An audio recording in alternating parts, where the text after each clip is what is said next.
All right, welcome everybody. Bear with us as we kind of work through some of the technological glitches. We, like everybody else, are kind of getting used to working at home and this new way of life here. So we appreciate it. Welcome everybody to the first year of your career webinar, of course hosted by NCSEA and the MNSEA Young Member Group. We've got people not only from across Minnesota today, but also from across the country and even from across the world. So a big welcome to everybody joining us today. NCSEA is, of course, the National Council of Structural Engineers Associations, and MNSEA is the chapter of NCSEA here in the state of Minnesota. And those of us presenting today are specifically a part of MNSEA's Young Member Group, which I will talk a little bit about on the next slide. My name is Lauren Piepho. I am the current chair of the MNSEA Young Member Group, and joining me today are Morgan Kuehn, who is our YMG student liaison, and Ricky Kirchner, who's the past chair of the YMG. I will let Morgan and Ricky introduce themselves a little bit further during their portions of the presentation. But as I mentioned, MNSEA is a member organization of NCSEA. And within MNSEA, the Younger Member Group aims to assist young engineers as they build their careers in the structural engineering profession. And we do that by offering training, networking, and community outreach opportunities for all of our members. And the presentation we're giving today is one that we put together, or one that was put together by our group to help specifically students transition into the engineering profession, but certainly also very applicable to new engineers. With the goals of covering some non-technical skills that typically aren't taught in your typical school program. So our agenda today is going to cover 3 topics specifically, and those are communication. I'll be talking about that to start, some communication skills for new engineers. Then Morgan is going to speak to work-life balance. And then finally, Ricky is going to talk about some tips for navigating new or unfamiliar engineering software. And then whatever time we have left at the end, we will spend answering any questions that you have. So before I get started, a couple housekeeping items. I mentioned earlier I did mute everybody. I would appreciate it if you would keep your mics on mute. And then if you do have questions throughout the presentation, feel free to submit them through the chat function at the bottom of the Zoom meeting. You'll notice kind of right in the bottom center, there is a little icon that says chat. And you can just click on that and enter your question, and we will read them off and go through that like that at the end. So with that, we'll jump right into it. And as I mentioned before, my name is Lauren Piepho. I am the current chair of the MNSEA Young Member Group. I'm a licensed engineer in the state of Minnesota, and I've worked at an AE firm called HGA for the last 6 years. I took a little bit of a different path into the field of engineering. I actually got my bachelor's degree in physics and math at a small school called St. Olaf College in Northfield, Minnesota. And after that, I decided engineering was really right for me. So then I went to get my master's in civil engineering from the University of Minnesota in the Twin Cities. So like I said, since then, I've been working at HGA in Minneapolis. And today, I am going to talk to you about communication skills. So communication is incredibly important, and I think it's something that a lot of engineers struggle with, especially right out of the gate. And so I like to start with this quote. Communication, the human connection, is the key to personal and career success. And this couldn't be more true. You could have all the technical knowledge in the world, but if you can't communicate your thoughts and your ideas and your solutions to others, that knowledge really isn't going to do you much good. So as a young engineer, you'll be communicating with a number of people. They mostly fall into one of these 5 categories. So you'll have your peers, of course, other engineers that are working alongside you. Senior engineers or project managers who are probably delegating tasks to you. Contractors, architects, also very common, and then owners. So to make this a little bit easier, I am going to break down my communication tips into what I call the 6 keys to communication. And those are: listen first, take initiative, no BS, give them the why, observe how others communicate, and then finally, documentation, documentation, documentation. So let's start out with listen first. I think the most important part of communication is listening, not speaking. So make sure that when you're in a conversation with somebody, you're listening to understand them. You're not thinking of your reply as you're talking to them in that moment. I'm a firm believer that there are no stupid questions, except the ones that are asked twice because you weren't listening in the first place. You know, and this comes into play, you know, for example, with an owner or an architect, if they're trying to convey a design direction to you and you're not understanding, you're not listening, you're obviously going to design something that they're not going to be happy with. So it's incredibly important that you listen. On that same note, a senior engineer might be assigning you a task, and if you're not really listening to what that task is, you could end up going down a total rabbit hole and wasting time on something that didn't need to be done in the first place. So listening, very, very important. And then next is taking initiative. A coworker of mine said this to me right when I started at HGA, and it has stuck with me ever since. He said, always run toward the problem, which I think is a really great image, right? If you run into a problem, don't shy away from it. It's just going to make it worse. So if you run toward it and really try to attack it head on, you're going to have a lot easier time. Again, don't be afraid to ask questions. And always come to the table with a solution. It might not be the solution that's used, but offering a solution right away really shows that you're taking the initiative to solve the problem, and it can save valuable time down the road. Also, with taking initiative, be responsive and timely. I think we all know somebody who takes 2 weeks to respond to emails. Don't be that person. Yeah, it'll save you a lot of heartache down the road. And address one issue at a time, especially with emails. The longer an email is, the less likely somebody is to read it all the way through. So keeping it to a single problem at a time really increases your chances of getting an answer faster. And then finally, be professional. And I think that kind of goes without saying, but I always bring up the example. I had a question the first time I ever gave this presentation on whether or not it was appropriate to use emojis in an email. And I think that's a really good question, especially in the time we live in today. You know, personally, I'm always of the opinion that it's never a problem to not use an emoji, but be very careful. For example, when you're trying to use emojis, you know, maybe it's okay with your peers, but be careful about how professional you're being when you're interacting with senior engineers or your PM, or clients or owners. So the next, no BS. Communication and trust are very, very closely linked. And as soon as you start to give people the runaround, they're not going to trust you, and communication is going to break down. So what that means is be confident in your answers. And don't guess. Know that it's okay to say, I don't know. And I would say this is especially true with contractors. I'm sure Morgan and Ricky would tell you the same thing, but we've all received pressure from a contractor to give them an answer on the spot. You know, we come to a problem on site and they want an answer right then and there. And there's nothing wrong with saying, you know, I need to look into that, or I need some time to run calcs. It could save you, again, a lot of time and heartache down the road. And finally, understand why that answer is what it is. And then once you understand why, share it with them. Give them the why. So why should they care? You can go ahead to the next slide, Ricky. Thank you. Why should they care? And then really try your best to speak their language. For example, if you're talking to an architect, they might not understand effective column lengths or slenderness ratios or buckling coefficients, but they will understand that, say, a thin spaghetti noodle isn't going to hold up a building. So try your best to speak their language. People seek to understand things, and trying to explain why just helps to solidify your point. And then observe how others communicate. Use others' preferences to your advantage.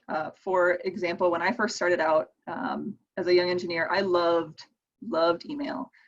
Email gave me a chance to think through my thoughts, edit my thoughts, tell people exactly what I wanted to say without having to try to think of things on the fly. However, one of the first projects I was ever working on, I was talking to a contractor very frequently. And a contractor is very frequently walking the site. They're not in front of a computer all day. And I would spend so much time crafting these beautifully worded emails, saying exactly what I wanted to say. And within 2 minutes of me sending the email, I'd get a phone call back from the contractor saying, yeah, I didn't read your email. What do you want to talk about? Just because that was his preference, right? It was easier for him to communicate via phone. And once I got past that and learned that it was easier to communicate with him over the phone, I was going to get better answers out of him over the phone. It was going to be easier to communicate. Communication was just going to be stronger between us once I started understanding how he preferred to do it. And then communication is a two-way street. You know, if a message doesn't get through, you're both on the hook. And again, the best employees adapt. So using others' preferred methods really makes it more likely for that message to go through and makes it more likely for others to be receptive of the message that you're trying to give. And then regardless of what method you use, do not forget documentation, documentation, documentation. A message is totally worthless if it's forgotten. Take your own notes. Typically in meetings, there will be somebody there taking official meeting minutes, but it is incredibly important that you are taking your own notes so you can refer back to that when you do get the meeting minutes. You will receive a copy of those meeting minutes. Make sure you read them again to make sure that your understanding is in line with everybody else's. And then whenever you have a verbal conversation, you know, with an architect or with a contractor where a decision is made, just follow up with an email. It reduces confusion with everybody. So if you make a decision verbally, follow up with an email. Then if you ever need to look back and try to remember what decision was made or how it was made, you have that documentation there. And don't be afraid to use graphics. You know, I'm a strong believer of the fact that a picture is worth 1,000 words. I'm a visual person. I know a lot of contractors, a lot of other types of engineers are visual people as well. So don't be afraid to use graphics to describe what's going on. And then I'll end with this quote again. Communication, the human connection, is the key to personal and career success. So really keep that in mind.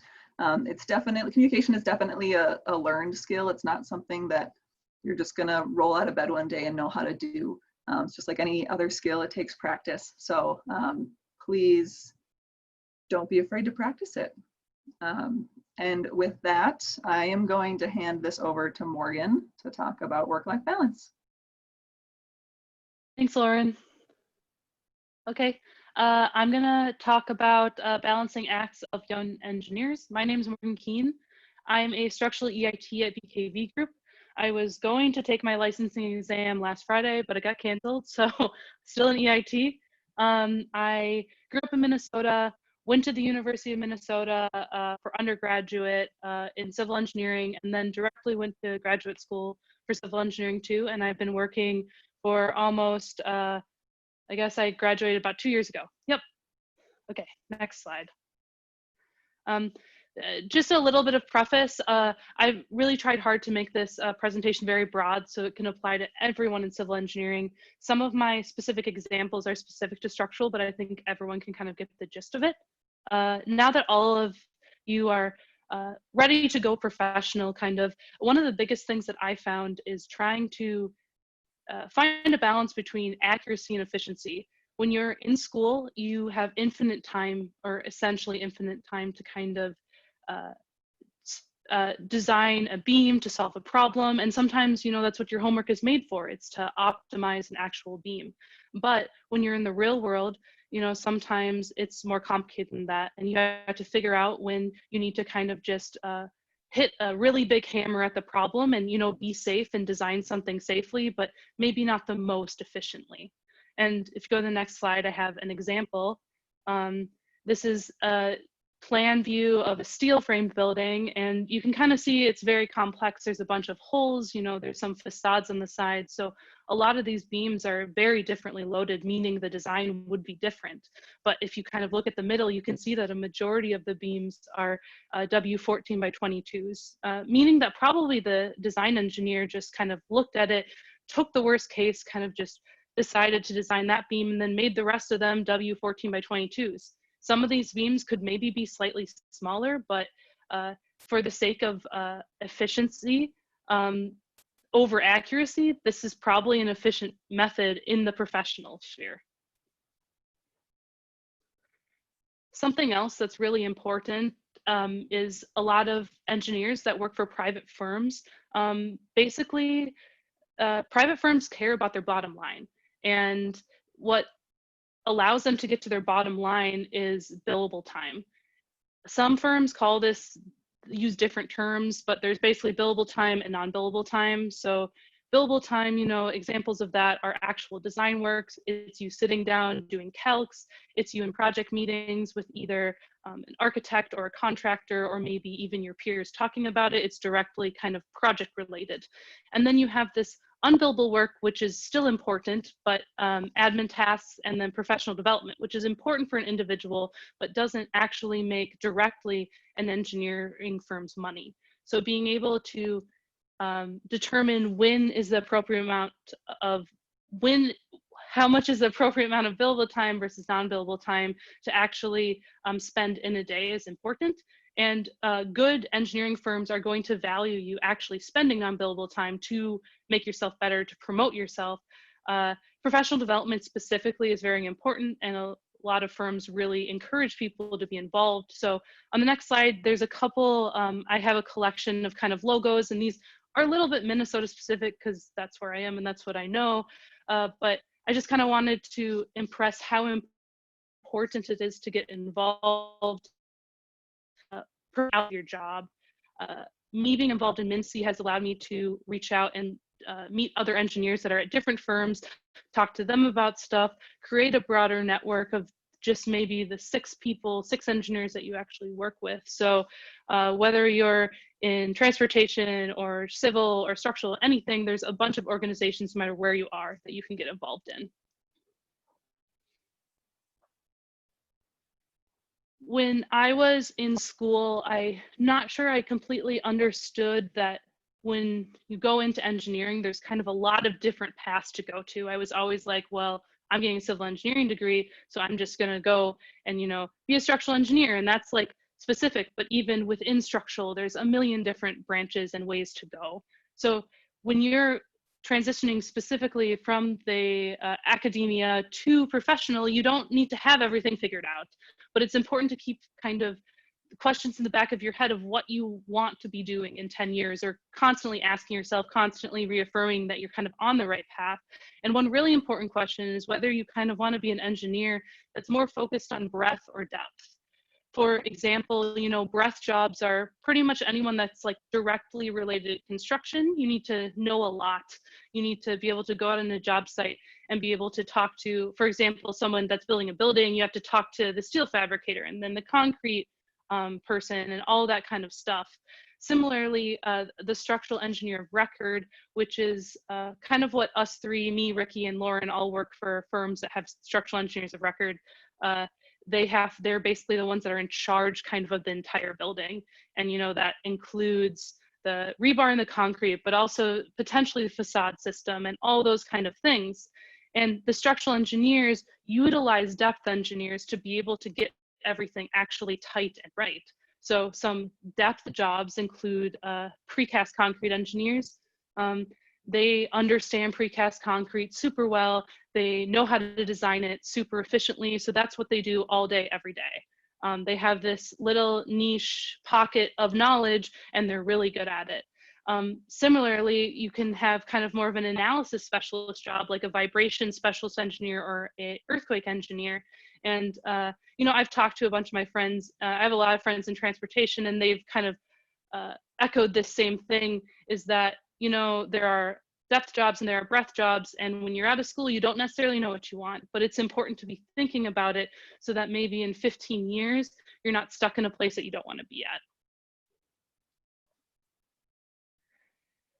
As engineers transition from school to professional, most engineers start out kind of in more of a technical role, which means you're sitting at your computer, you're doing calcs, maybe you're modeling something in an analysis software, something like that. You're doing like the nitty gritty of the engineering. And as engineers, as we grow older, we have an option of whether we want to kind of continue on that technical track, or if maybe we want to go on more of a managerial track. And there are pros and cons to each, and certain people are predisposed to succeed at one more than the other, and you just kind of have to think about which one you want to be. When you're thinking about the technical track, someone like a senior engineer that's a very technical engineer, they have a lot of influence over their projects. They're the ones that are actually designing it, so they understand what's going on. They have a very in-depth knowledge. However, at the same time, technical jobs tend to be a little bit more mentally demanding, which may cause burnout in the future. And then also, you have to make sure that you're not becoming obsolete. With technology advancing so quickly, it's really important to make sure that you're staying on top of it and keeping yourself relevant. So for the managerial track, frequently managers have a little bit higher compensation. However, very good soft skills are required to be an effective manager, which includes, you just interacting with an employee, but also solving disputes or other conflicts. One potential downside to being in a management position is a lot of times your technical skills can get rusty if you don't keep up on them, which may be a downfall for some people. This is just this is a flow chart from the Minnesota basically board that license engineers in Minnesota, and kind of, not that the specifics in this chart are important, but what I want to show you is that there's a lot of steps to be able to get licensed, whether that's in Minnesota, it's a different state, it's a different country. There's a process to that. And a lot of times it requires thinking about it and knowing about these steps before you want to get licensed. You can't just decide one day that you want to get licensed like that. You have to set yourself up for being able to get licensed.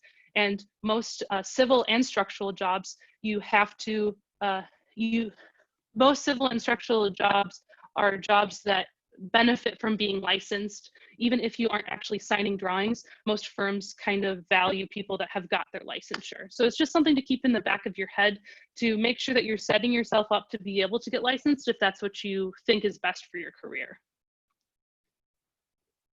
And then kind of the biggest part, and everything has kind of been playing into this, but like the balance of work and life. Work is pretty easy to define, going to work, going to site visits, stuff like that. When people think of life, they think of, family and friends, vacations. There's also some things that are middle ground, which are, professional organizations, which aren't really work, but aren't really fun and games all the time either, which also includes volunteering. And I think that it's important to recognize that everyone's balance is a little bit different because there are external factors. There are potentially kids in the future. There are potentially other family members you have to take care of, or just personal needs. And it's important to be checking in with yourself to make sure that your work-life balance is appropriate. On top of that, I really think that communication has really helped me with my work-life balance and communicating with kind of three groups of people. First, my manager or supervisor.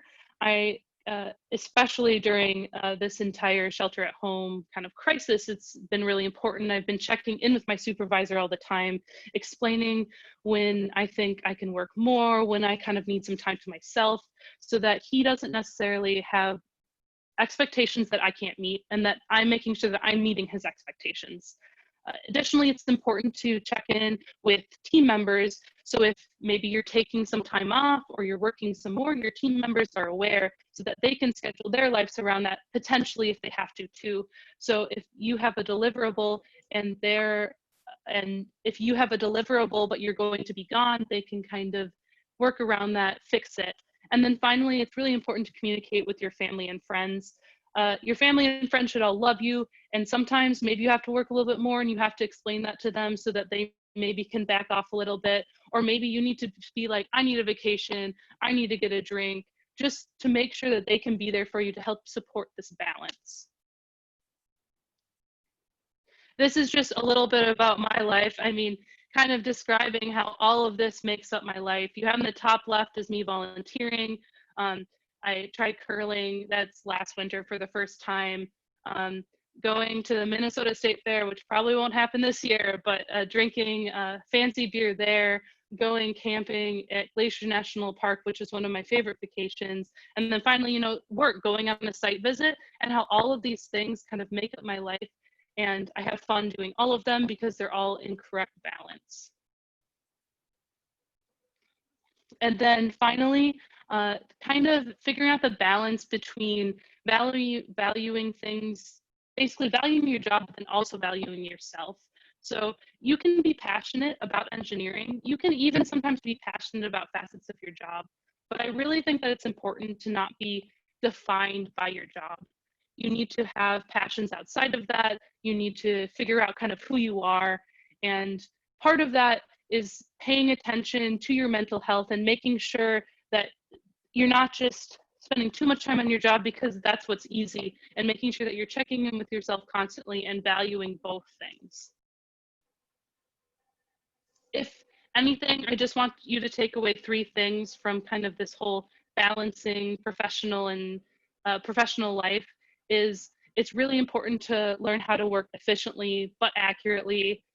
It's really important to keep your options flexible and open, meaning, you know, the stuff I was talking about, niche engineering, kind of depth jobs, but then also managerial track, getting licensed. Just keep that all in the back of your head so that you're thinking about it and making sure you're setting yourself up for success. And then finally, don't work too much. Okay, so that's all I have, and I'm going to pass it off to Ricky to talk a little bit about engineering softwares. All right, excellent. Well, thank you, Lauren and Morgan. I found myself taking some notes as they were talking. They always do a great job of giving advice. So good afternoon, everyone, or good morning to those that are in New Zealand. My name is Ricky Kirchner. I'm super excited to be with you guys today. I'm super excited to be presenting. I know, given the circumstances, they're a little bit less than ideal, but you guys really are at a very exciting point in your life. You're about to graduate and you're about to enter the workforce. And it can be some of the most trying times of your life. Like, it's going to be a transition period. There's going to be a lot of hard work, but being sort of on the tail end of it, I can definitely say that it's very rewarding. One of the nice benefits is that you don't have to take homework home every night. So that's good. So I'm going to be talking today about how to use software effectively as a design professional. So not as a student, but assuming that you've entered the workforce and you're trying to use software. And one of the main things we're going to be talking about is avoiding the black box syndrome. And this is actually a favorite topic among professors because what it boils down to is having a fundamental understanding of the mechanics of the structure, and then having an expectation for how the structure will behave before you hit the go button on your software. So you'll notice I'm going to be using a lot of structural engineering examples because I myself am a structural engineer, but all of my examples and all the lessons learned really are applicable to all engineering disciplines. So just keep that in mind. If you're not a structural person, like, please don't fall asleep on me. Sure, so before diving into my topic, I'll give you some less than exciting details about my life. So Morgan is sort of the quintessential civil engineering student, whereas Lauren and I took different paths. So I, just like Lauren, I have a physics degree from St. John's University. And then afterwards, I got a master's degree from the University of Minnesota, Twin Cities, with a structural emphasis. And since graduation, I've been working 6 years as an engineer in training at BKBM Engineers. We can talk licensure afterwards and why I'm not licensed yet. It's a long story. But I'm super active with MNSEA. I was previously the younger member group chair. And then actually this upcoming year, I'll become a MNSEA officer. So I'm super excited for that. And my professional interests are adaptive reuse of existing buildings. And of special interest for the University of Minnesota students, I'm working on Pillsbury Hall right now, which I know there's some of the capstone students from BKBM in the audience. So hello to you all. Okay, with that, I have to give credit where credit is due. Eric is also on this call. He's on the right-hand side of this picture, and Eric is the one who actually put together this presentation initially. And he is also a past MNSEA Younger Member Group chair. But Eric now lives in Bozeman, Montana with his wife, Susie, and his daughter, Kai, and he works for DCI Engineers. So thank you, Eric, for sharing the presentation. Okay, so this is a quote that I really like, and it sort of just gets right into the meat and potatoes about what we're here to talk about today. I also like it because it's from a man named Andrew Rauch, and he is my boss. So I like it for that reason too. But I'll just go ahead and read it. So it says, the use of design software is an integral, excuse the pun, it's an integral part of the structural engineering design process. And none of us as design professionals could imagine what our profession would be like without it. And this is super applicable to structures, but it really is for any type of engineering. And you're talking water flow, you're talking transportation design. It doesn't matter. Like, software is absolutely integral to the work that we perform. And so, like, as a student, that might be a little bit surprising, or maybe it's not surprising. But if you can believe it, building design isn't done through a bunch of arduous hand calculations. It's done through the use of software. And I think that using software as a design professional, it's really about kind of shifting your mindset from being a student that's about to graduate to a design professional that's about to enter the workforce. And it sort of goes off of Morgan's balancing act between accuracy versus efficiency as well. You're definitely going to be using software to help you with that efficiency side of the equation. So I guess what I mean by that is, as a student, you typically need to do hand calculations for your homework, right? You've all been through Kathy's assignments for steel and concrete, or at least the University of Minnesota students probably have, or the new professor Linderman that teaches it now. Those are some pretty long, arduous calculations, right? And you've probably started to develop a sense for the power of software. Maybe you've written a MATLAB code, maybe you've written an Excel spreadsheet function. So you start to get the sense that well, software can really help me when I have to iterate calculations. And so as a student, you're sort of developing this sense. But at the end of the day, right, you have to make it clear to your TA or your professor that you understand it. And so you have to spend some extra time writing things down, right? Well, I'm here today with some good news. And I'm here to let you know that there's no such thing as cheating when you get into the workforce, okay? And what I mean by that is, there's nothing stopping you from going over to a fellow coworker and asking them, hey, how did you solve this problem? In school, if you did a save as of someone's MATLAB code, you'd probably fail your assignment. But in the workforce, that sort of behavior is actually expected and somewhat encouraged, right? Like, you could go to a coworker and say, hey, I know you had a similar design scenario. Can I take a look at your model? Maybe I can do a save as of it, make some tweaks, and now I have a working model that I understand. So that's sort of what I mean when I talk about a shift in the mindset, right? So I always tell this to the capstone students that come to BKBM, that there's no such thing as cheating once you get out of school. And I mean, don't read into that too much, right? But with that mindset, let's sort of dive into the reason why we use engineering software, and some tips and tricks that'll help you guys use software effectively. So the first thing I'd like to point out is that all engineering firms, again, whether they're structural, civil, transportation design, doesn't matter, they all have a toolbox of engineering software. And on the screen, you'll see some examples of structural engineering software for composite beam design and a wood screw connector. But the idea is that most engineering firms have just this big toolbox of tools, right? And so when you start a design problem, you have to work your way through the analysis and ultimately the design. You got to go to the toolbox and find the right tool, right? So if you're trying to pound in a nail, you're not going to go to the toolbox and grab a wrench. You're going to be looking for a hammer. So step number one is just to find the right tool in the toolbox. And so we'll touch on, the reason why we use engineering software in the first place is plain and simply because it's smart, right? It's an intelligent use of our time. So you have a computer here from the 1990s that has a megabyte of RAM and 8 megahertz processor versus today's computers, which it shows a Mac, which is kind of funny. I don't know if any engineers actually use Macs, but in general, today's computers have almost 8 gigs of RAM and 3.2 gigahertz with quad cores. It's just crazy. So what does that mean? That means in 30 years, we can compute things 400 times faster, and we have almost 8,000 times more storage. So just plain and simply, it's just a smarter way of doing things, right? So the other reason is because codes have plain and simply become more complicated. So maybe the structure folks in the crowd recognize this equation, but back in 1987, the way in which we calculate the flexural moment capacity of a beam is to take 60% of your yield stress times your section modulus.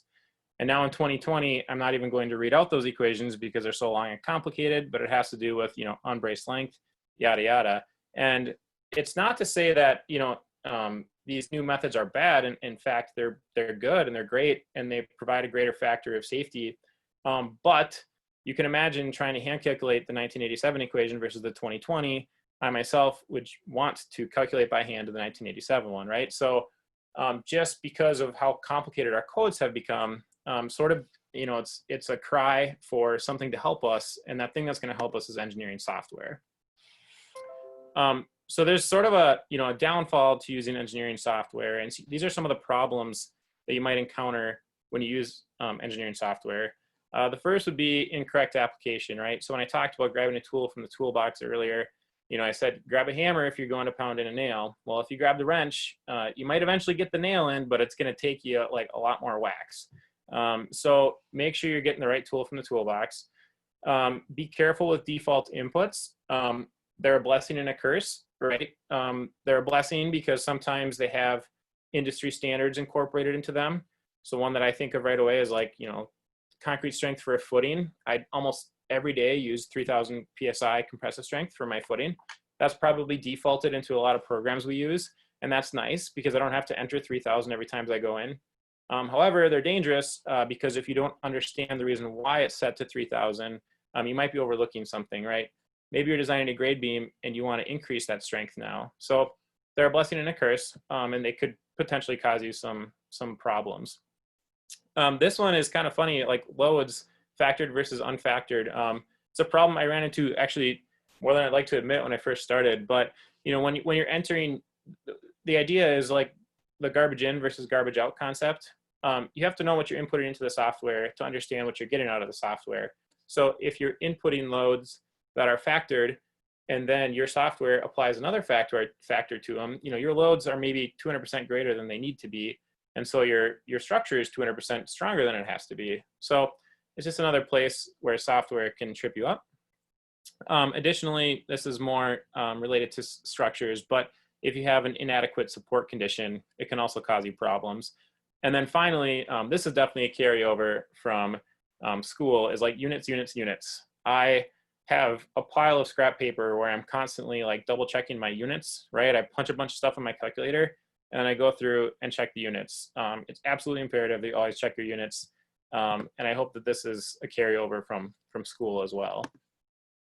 Okay, so now we'll get into some like good tips, especially from a structural engineering software. Again, sorry for you that aren't structural engineers, but some good tips for using engineering software. And the first would be to just plain and simply research the reference codes. So, as a practicing engineer, you're going to be working in states that adopt building codes.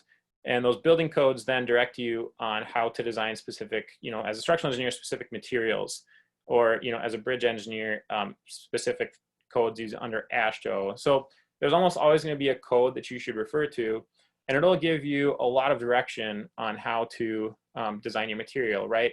And so in your design courses, you've probably seen some of the codes that are up on the screen. So tip number one, make sure to research your reference codes, understand the reference codes, and then make sure your software engineer is applying those codes correctly. So the second is tip number two is to make a prediction. And I really like this one as well. And this quote does a good job of summarizing it. So it says, for structural engineering, or again, any engineering, first guess at the size of the member, then check to see if the computer analysis program supports your guess. And if the computer program doesn't support your guess, then check the computer's assumptions. So basically trust yourself over the computer. And then if you still don't get your results to agree, okay, maybe you have to revisit your guess. But I really like this one. You should develop a spidey sense for what your calculation is going to give you as an answer. And if there's a pretty big discrepancy between what you guessed and what the computer program is telling you, it's very likely that something's wrong with what you entered into the computer program. So tip number three, which I already touched on this, so I won't elaborate too much, but it's just use the correct tool, right? If you're going to pound in a hammer or pounding a nail, make sure you got a hammer. Another great tip, I guess, is really to, again, you can't cheat. So go around and ask a fellow coworker if they have a preferred software or spreadsheet that they use for a certain application. Tip number 4 would be to use a second tool. So a lot of the times engineering companies have just a plethora of design tools that there's actually probably 2 tools that do the same job. And so you could run an analysis in one program and run it side by side in a second program, and then just see if those 2 results agree. Tip number 5 would be the same concept, except for rather than checking computer output versus computer output, check computer output versus a hand calculation. And you guys probably recognize those green calc pads there.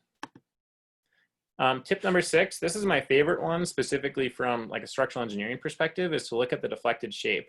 And this sort of gets back to, you know, what did you expect the structure to do, right? And here's a great example where you've got a slab spanning between columns, and you can see how you've got the greatest deflection at the midpoint between columns, right? That's the behavior you'd expect to see. If you forgot to, like, for example, connect a node to the column, you might get deflection at a column. Well, that doesn't make sense, right? Like, you have a support at the column, so why would you see deflection there? Taking a look at the deflected shape is probably the best tip from a structural engineering perspective. And then tip number 7, we touched on this a little bit earlier, but to use reason and judgment. Again, like, take that initial guess and then run the calculation and see where you come up at. As a new engineer, I really struggled with this because, you know, I would hear the term engineering judgment and I'd be like, well, I don't have any. Like, I have 0 years of experience. How am I supposed to have developed engineering judgment? And that's just something you'll have to work through. I mean, it comes with time. That's for sure. But back to some of the previous tips, you know, go around and ask people like, hey, I have this scenario. I'm not even sure like where to start. Like, what do you think the answer might be? And you'd be surprised how often people will share the answer with you. And then it makes calculations that much easier. So here are all the tips again, all 7 of them. And then I think that brings me to the end of my presentation. So I'm going to turn it back over to Lauren, I think, and she can facilitate some of the questions. Yeah, thank you, Ricky and Morgan. And like Ricky and Morgan both said, you know, a lot of our examples come from structural engineering because that's what we are. That's what we do every day. So it's hard to come up with examples otherwise. But I think most, if not all, of these principles can apply certainly across the civil engineering board and really across all of engineering. So with that, I will encourage anybody who has questions to use the chat feature at the bottom.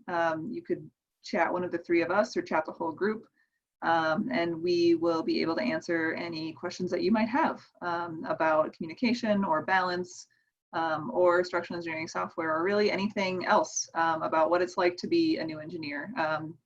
Ricky, Morgan, and I aren't too far removed from being that brand new, fresh out of school engineer. So I like to think we all have a pretty good perspective on any other questions that you might have regarding what it's like to be a new engineer. So I will open it up.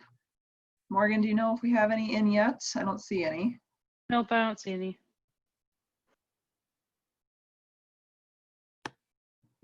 I'll give folks a little bit of time to type. Like I said, a lot of the questions we get at this presentation come not necessarily about even the 3 things that we discussed, but oftentimes about what it is like to be a new engineer or to be graduating and suddenly be kind of thrown into the workforce. And maybe I'll fill some of this time with a small plug for like professional societies. So I would say the strongest 2 would be, like, I'm biased, but I think our group, the MNSEA Younger Member Group. So if you're really interested in structures, I would encourage you to get involved with us. If you're any other type of engineer, the American Council of Engineering Companies, ACEC, has an emerging professionals group, and they're wonderful as well. So I would say those are the 2 strongest. Well, I'll throw in a third too. You guys know ASCE, Younger Member Group. So if you get involved in one of those 3 when you start out your career, I think that'll really help you to advance your career. And now it looks like we do have a question from Alex. So You guys see that? The Alex question? Okay.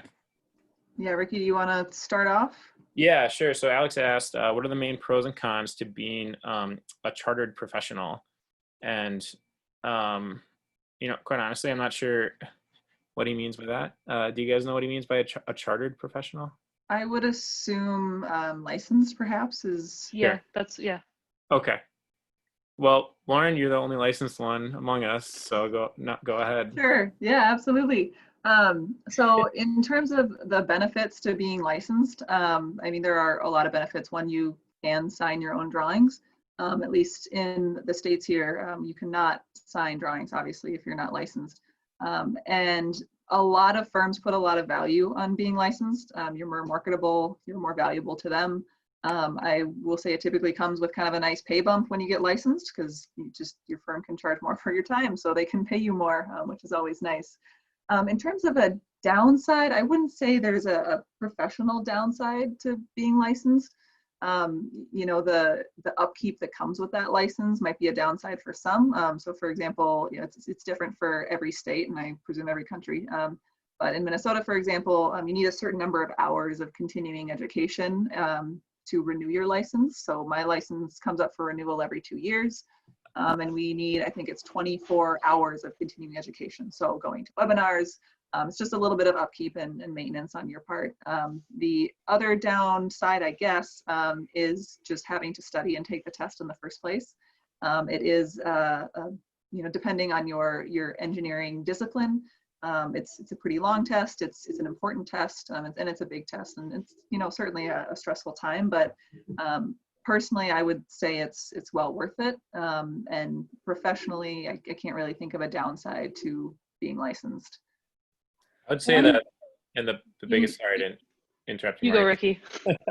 I think the biggest pro and the reason why we have licensure in the first place is really just to protect the public health and safety. G'day, mate. How are you? And so if we don't have licensure, not too bad, not too bad. Just trying to listen in on this.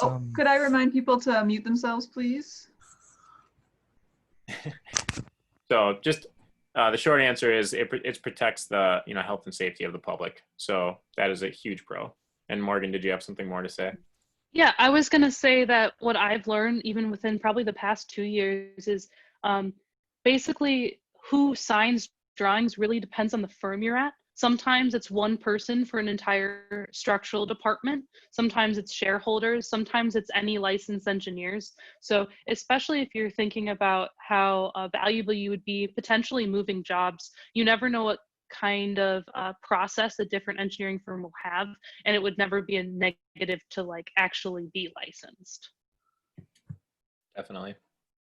I can read the next question. Okay. When picking a new engineering firm to join, what are some good criteria to use in joining the right group for you? Is there a right group? Yeah, so she must be referring to professional societies. Yeah. Do you want to go ahead, Morgan?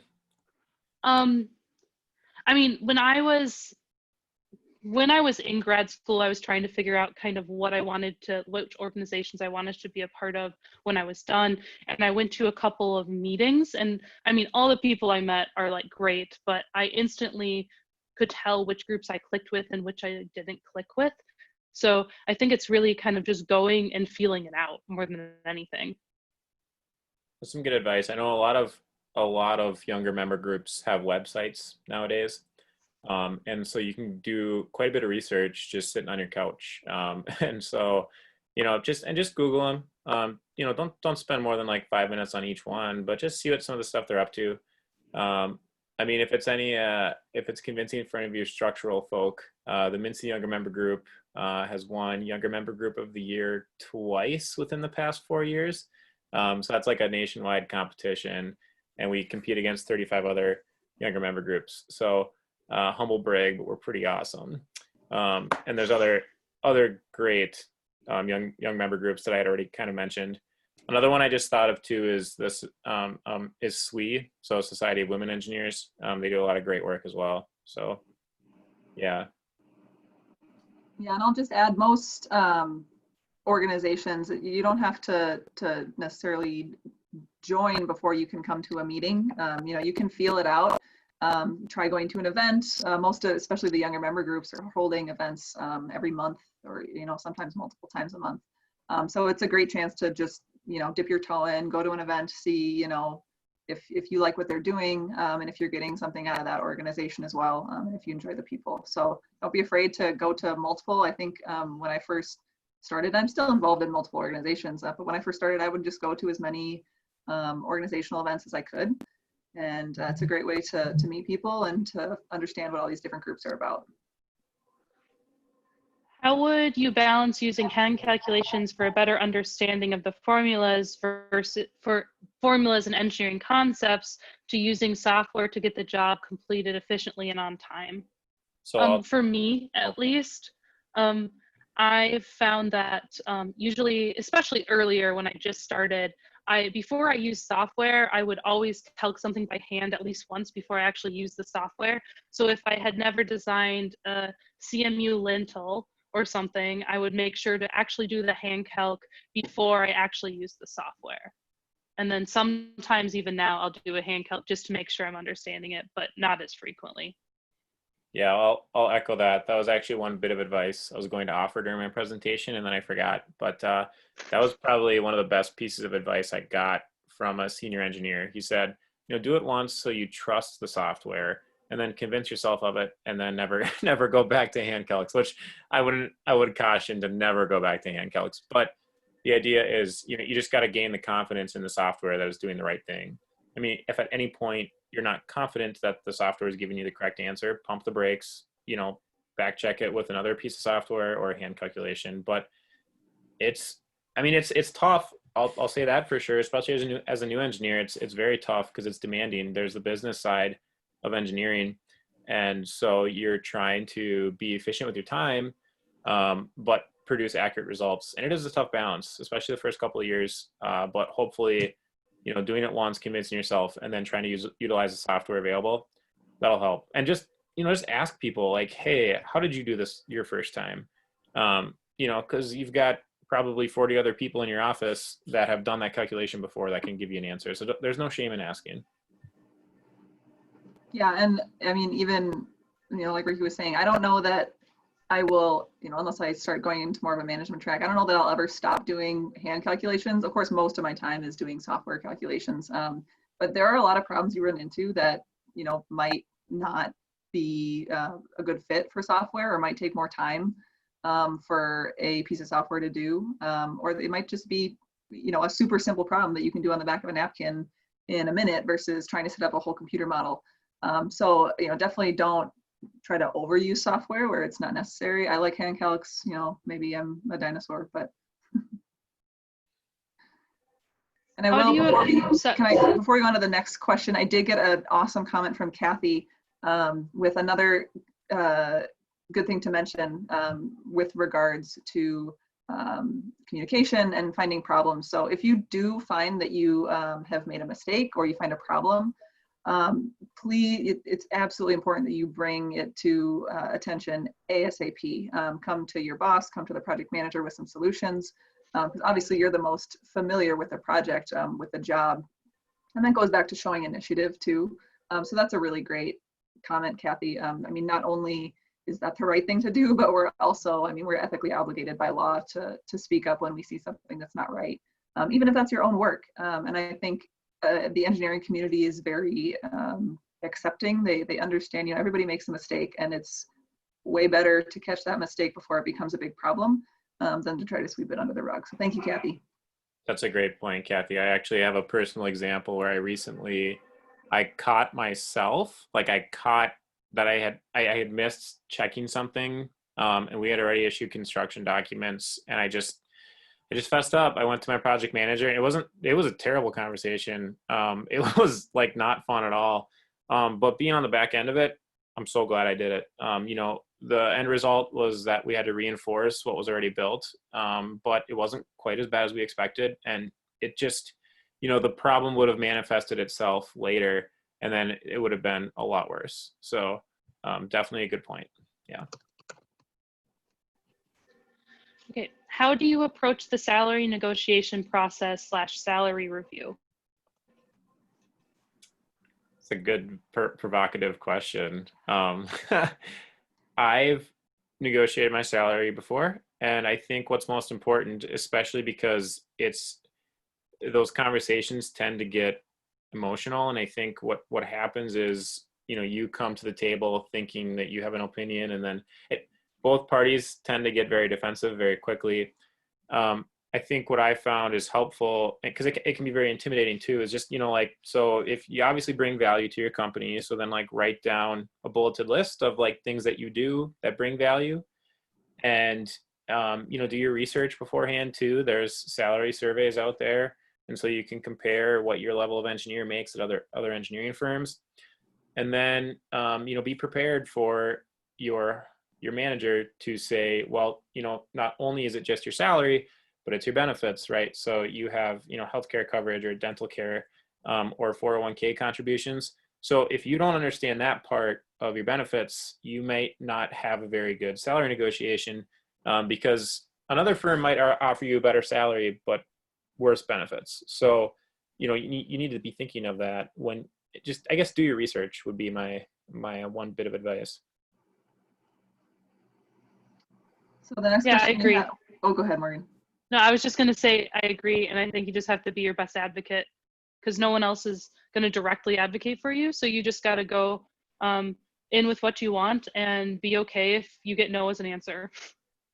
And don't be afraid to ask. I mean, I've had people at my company come to me and say, I'd rather you come to me first, and ask for something versus just, coming with another job offer and say, I'm leaving. They're like, open the door, let's have a conversation. I don't want to hear about it after you've already decided to leave. So, I think you'd be, they're tough conversations, but you might be surprised how receptive people are to talking about it. So. Awesome. So we have 2 more questions here. We'll try to get to both of them. First one is, what if after a few years I want to change from, say, structural to transport? Am I wasting my time in structural for my career? I would say that's kind of the beauty of civil engineering, and that it's all the same degree. I mean, yes, you are spending time kind of developing your structural skills in that case, and it might take you a bit more time to redevelop those structural skills. I think Morgan mentioned earlier, if you're not practicing those skills constantly, they get rusty. But of course you have that transportation education background. It's not to say you can't make the career switch at all. It's certainly not a waste of your time, but I would definitely expect some time to be spent to kind of rehoning those skills. Whoever sent that question, try to reach out to me and contact me. I have more follow-up questions. So. Okay, I'll read this last one. Yeah, is that okay? Okay. Yep. A senior, a graduate, had a BE in civil engineering, but did not go to the workforce, and then went directly to MA of communication with many years practice in media and tourism fields to improve soft skills. Now comes back and gains a BE tech in civil to freshen knowledge. How do you start career in engineering by using soft skills with less practice experience in technology? So I guess number one is just ensure that, if I'm assuming this came from someone in the States, but make sure your degree is ABET accredited, because you need it to be accredited in order to be licensed one day, which is the ultimate goal from an engineering perspective, is to seek licensure. So make sure your degree is accredited, I guess, is just plain and simply step one. The other thing I'll say is, so Lauren and I both have what are called like liberal arts educations, where the focus, we didn't even touch an engineering calc until our master's program. This is embarrassing, but I didn't know what a stress strain curve was until I entered my master's program. So we learn a lot on the front end in terms of just good communication and just a lot of soft skills. And no dig on people who have bachelor's degrees. Y'all are wonderful with your civil engineering bachelor's degrees, but I've been told time and time again that hiring managers really prefer someone with a little bit more of a diverse background, because so much of our job is about communication. So again, not to say that you all can't learn those skills, you certainly are capable. But for the specific individual, I would say those soft skills are going to serve you very well, especially in consulting engineering. So. Yeah, I was going to say, I know a handful of people that I went to, less traditional students, kind of people that maybe were older, kind of had a first career and then came back and did something, came back to school. And I know that now they're in jobs, basically kind of the same jobs as me, but even elevated because they have more experience. So it's definitely possible. You just got to sell yourself and not like lie, but like explain the abilities that you have. All right, thank you, everybody. A quick message to the University of Minnesota Capstone Minnesota Capstone students. Please log into the Canvas site to the rest of your class. Otherwise, thank you everybody for attending today. If you have any questions, please feel free to reach out to any of us. I'm sure the host of this meeting would be happy to send those questions on to us. So have a great rest of your day, and thanks again.